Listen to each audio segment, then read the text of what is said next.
Hi everybody, Carmen here with Quality Sewing, and for today's How Do I, I'm going to talk about how do I use these sewing feet. Now, which sewing feet, you're probably wondering? Well, I'm going to talk about the sewing feet that are most common that come with our sewing machines, because what I have found is one of the questions I get all the time, where customers come in and they say, you know, I have all of these beautiful feet, like here, this machine here, I have all of these beautiful feet, and I just am not really sure, what do I do with them? How do they help my sewing?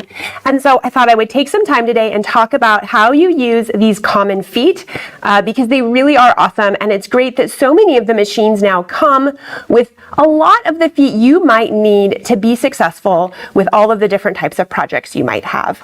So let's just get started. So I'm going to leave this out because this little tray is super handy, and it has all the feet. So I'm going to set it next to me here. So the first thing here, I've got this beautiful sewing machine, and I have it set up just sort of like I pulled it out of the box, right? So my screen is all set up here, and you can see if we flip over to the screen view, you can see here, you know, it's just set up. I've got all of my different stitches, because what's sort of fun is our feet connect to our stitches. And then over here on the machine itself, I have the standard sewing foot. Now this standard sewing foot, this is called the J foot. And the J foot, at least for brother and baby lock, this is just a standard sewing foot. So I'm going to flip it around so you can sort of see it here. Oh, my hand is in the way. Sorry, you guys.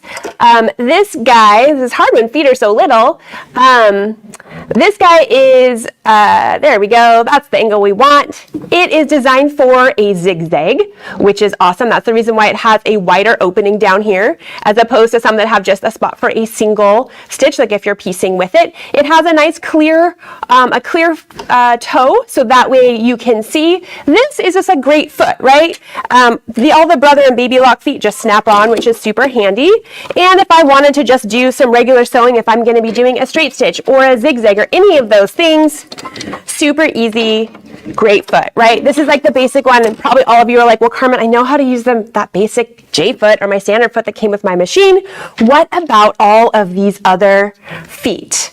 Let me see here. We're trying tricky camera angles this way. There we go. You can see it there. So I have all these different feet here, and we're just going to sort of go through the different ones. So we've done the J foot, and now we're going to pull out here.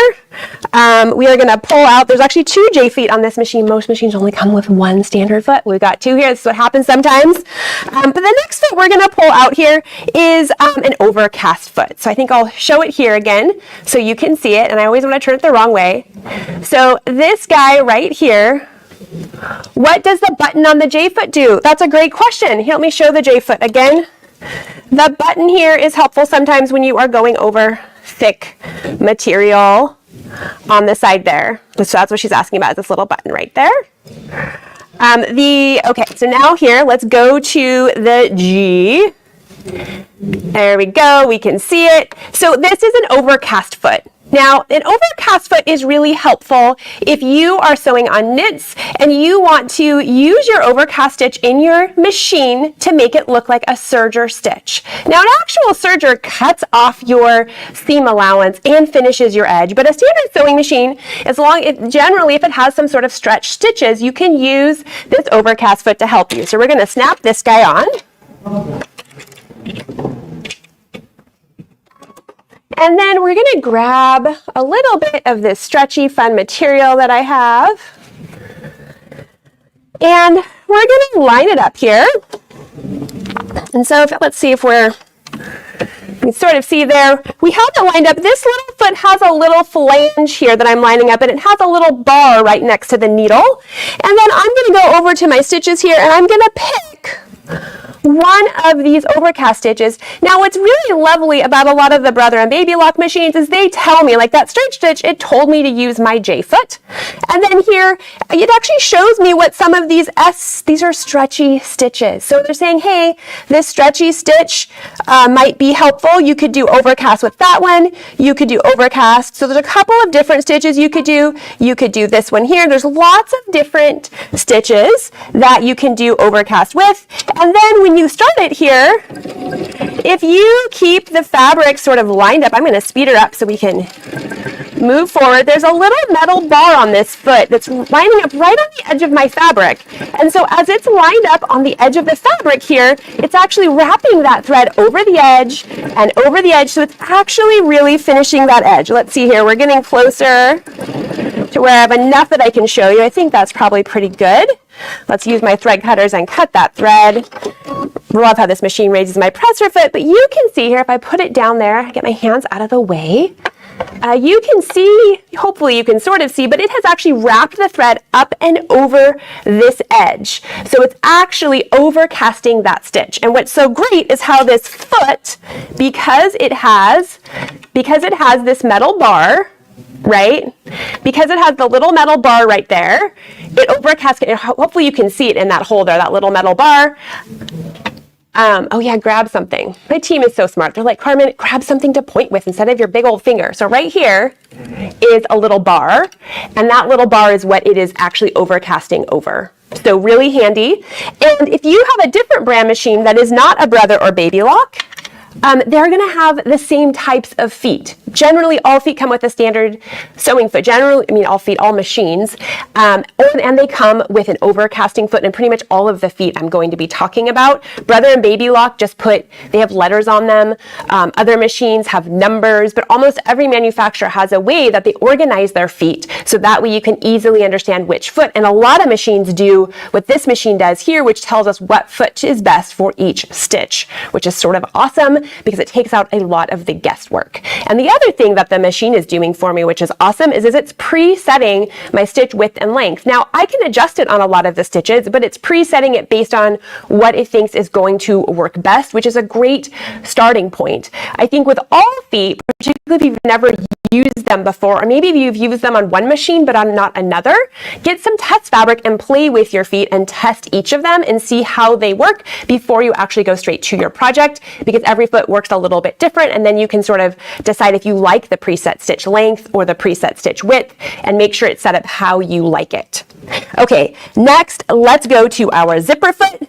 This guy is very popular. He's a nice little foot that almost every machine has, and this foot oftentimes confuses people because it's a little different. You can actually connect it here or here, and the reason for that, it has two different connection points, is because depending on what side of your zipper you are sewing, you can make sure that the foot is out of the way. So let's just snap this guy on. Let's see here, I already have a little piece of zipper sort of together, and you can see that if I snapped it on this side, that would work great if I was going to be adding the next bit of fabric here. So we'll do that. There we go, get my foot on. But if, let's say, I was adding, I already sewed on this fabric, we'll just grab another piece. If, let's say, I was going to finish sewing on my zipper here, right? And I've got this lined up. Now I can keep my foot here lined up to the edge so it is totally straight, right? And then you want to go in and change your needle position. So I'm going to go pick the right stitch here. I'm going to go back to my utility stitches. And when I get to the top here of my utility stitches, you can see I have a straight stitch in a left position. I have a straight stitch in the center and a straight stitch in the right position. So you can see as I'm clicking these different things, you can see where the needle is going. Now, of course, you can always nudge your needle left or right with your width button on your sewing machine. And that's great because then you can get the needle exactly where you want it. And then as we start sewing here, you can see that foot just keeps it perfectly lined up. So I have my straight stitch super close to my zipper, all right in there, working perfectly. And then since the foot snaps on either side, no matter which side of the zipper that you are working on, and no matter how the project has it set up, you are able to be really nice and tight and close in, which is great. There we go. Excellent. And zippers are really not as scary as they seem. Having a good foot is really helpful. This is true for lots of things in sewing. Sometimes the foot is what makes all the difference, and it makes us look like we're better at what we do. Okay, next, here's a foot I honestly use all the time because it is the sewing on the button foot. And now I know you can hand sew, but like I'm just not that good at it, to be totally honest with you. I do sometimes, of course, because we all do, but I love the sewing on the button foot. So let me just snap him on here, and I guess maybe I'll show him to you first so you can see him. So that's what he looks like here. He's a little, always looks a little, I don't know. Everyone's like, what is that? How does that work? So there's a couple things about the sewing on button foot. One, it has this little piece that slides back and forth, okay? And what's happening when I slide this little lever back and forth is that there's a little piece here that pops down into the foot. And what's going to happen when I put this on with my machine is I'm actually lining this guy, my button up like this.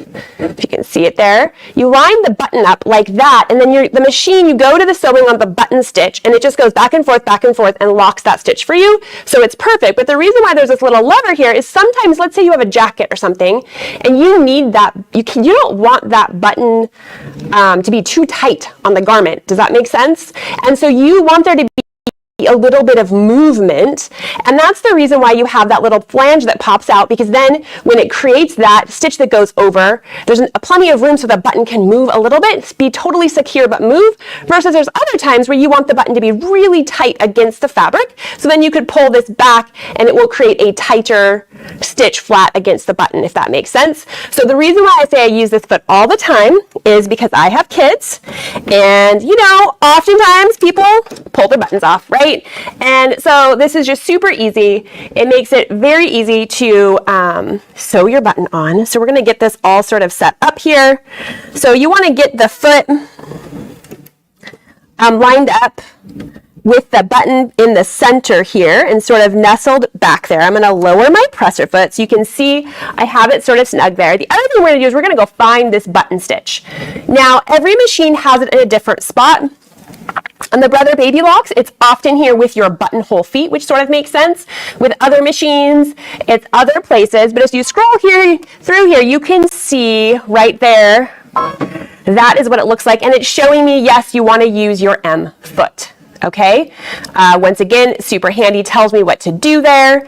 And so it is down here, and a lot of times I'm a little nervous, so I often just use my hand wheel to make sure that we're perfectly lined up, and I'm not going to accidentally, you know, break my needle. But then once I'm good, you just hit start, and it goes forward, backwards, and it's going to lock that stitch, and then you can cut your threads.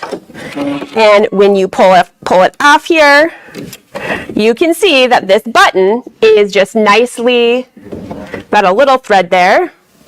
You would trim that little thread that's popping up, but you can see the button is nicely on, and you can see I left the little flange piece on for this guy, and so my hands are just really in the way today, you guys. I'm sorry about that. But so it's a little bit looser, or we could make it a lot tighter if we did it the other way, and then you would just do the second set. You would just slide it further back or flip it around the other way and line it up. I often find that I use the little metal flange piece is how you line it up when you're putting it on here to make sure that it is centered in the right spot.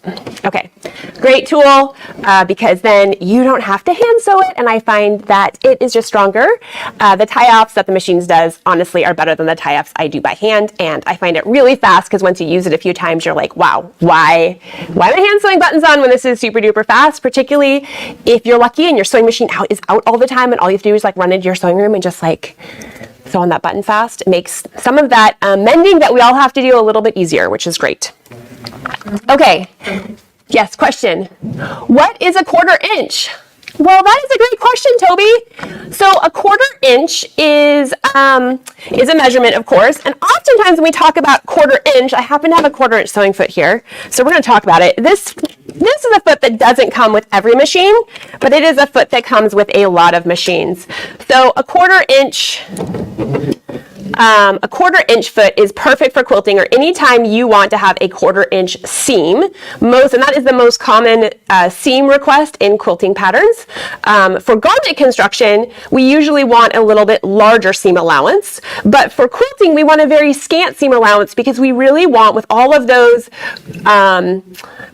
seams lining up, you want less fabric in them, if that makes sense. And there's not the wear and tear on a quilt the way there is on garments.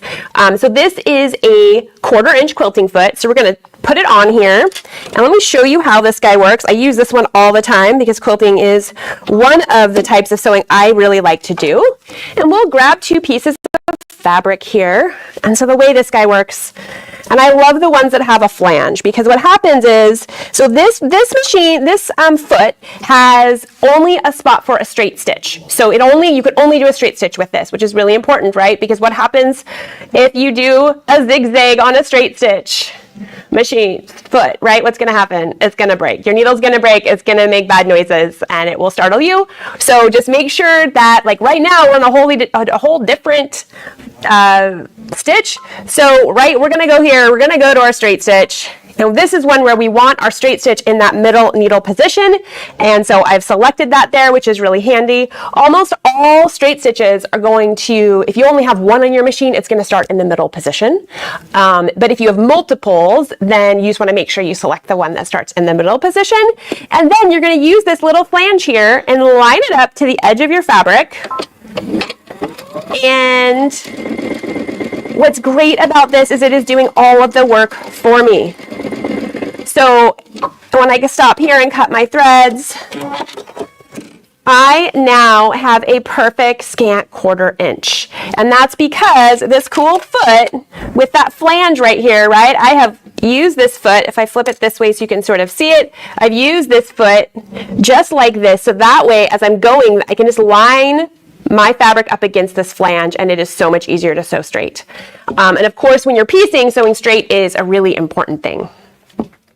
And there's a couple of different 1/4 inch feet. Some have the flange like this one and some do not. I prefer the one with the flange because then I can look further on, and I feel like it's sort of like when you're driving, and when you look further away, you can sort of drive straighter. Does that make sense? Instead of looking really close. And I feel like that's how this foot works, is I actually drive the machine straighter because I'm able to sort of focus on that flange and not where my needle is, if that makes sense.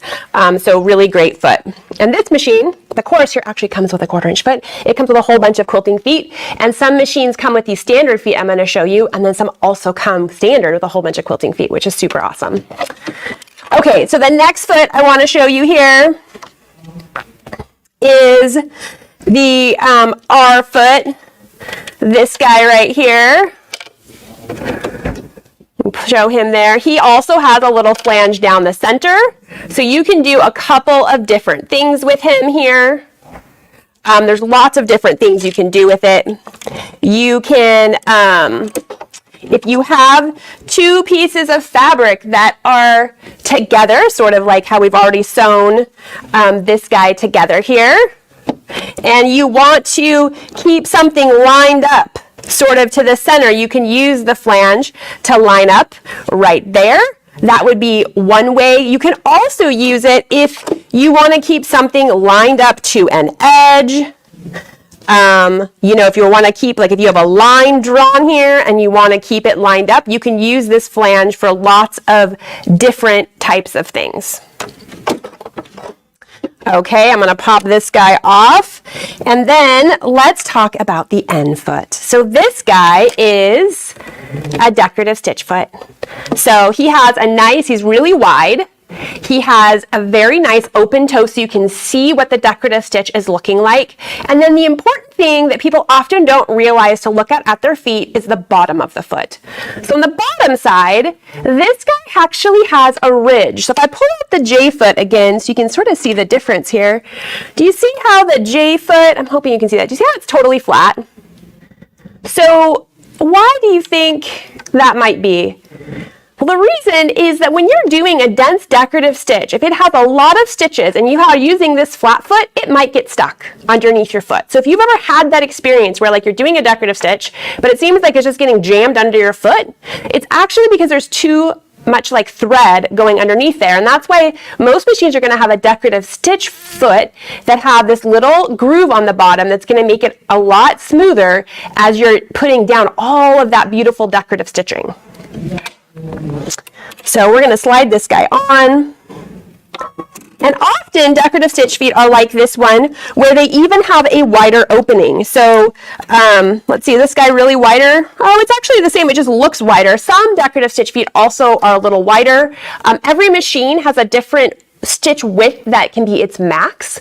So like the Brother Baby Locks are 7 millimeters. The Berninas, the Fofs have 9 millimeters, which means it's a bigger stitch, which is sort of cool. So if you love decorative stitches, something to think about, because the bigger the stitch can be, you know, the more fun you can have with it. But let's go over here. We're going to go back to my screen real quick so we can look at the different stitches. So if I go to my character decorative stitches, there are tons and tons of beautiful decorative stitches built into this machine. You can just like flip through them all here, which is sort of fun. But let's say we want to do something like this guy. You can see here that it's saying use your end foot, and then we'll just use this fabric and give it a go here. And it's going to drive. What's really fun about some of these really big stitches is some of the machines like this one actually have side motion capability.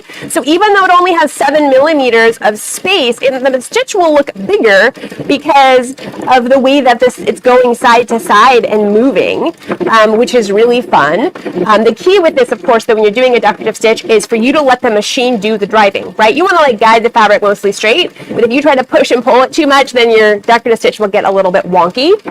The other tip on decorative stitches is, you know, if you feel like they're puckering at all and you're doing it on lighter fabric, you should use a little tearaway stabilizer because that's going to make them lie perfectly, which is awesome. Okay, so I think we've done enough here so you can sort of see this decorative stitch. We'll cut our threads, raise the presser foot, so you can see here that it is a really pretty little stitch, and I guess I really should have put it on a different fabric color, but you know, live and learn, we're live. Next time I'll do it on brighter colors, but it is a really beautiful stitch. There's so many fun things you can do with the decorative stitches in your machine. There's also alphabets in the machines, and you would use your end foot for that as well.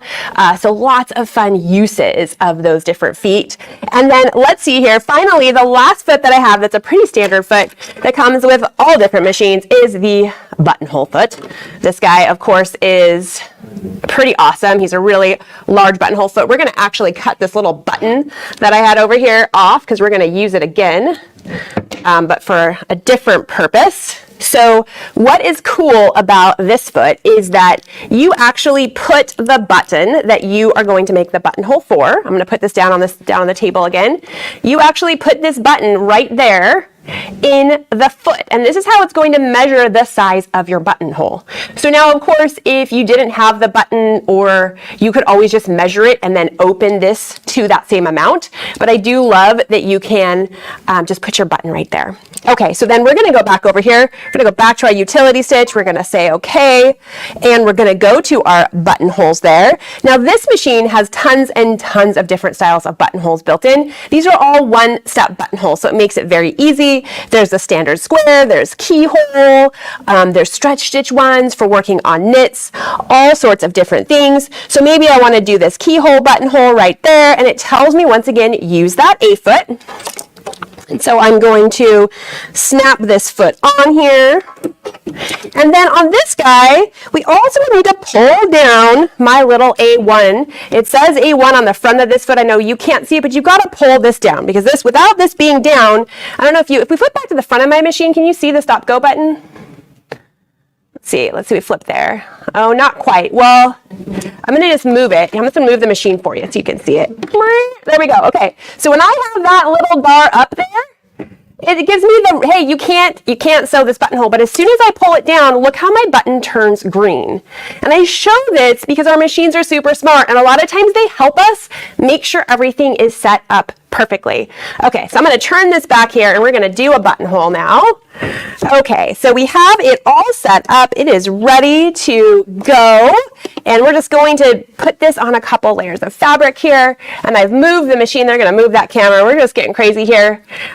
Okay, so we'll hit start, and then it's going to go Oh, you know what? We're gonna just cut this. This happens, y'all. Sometimes.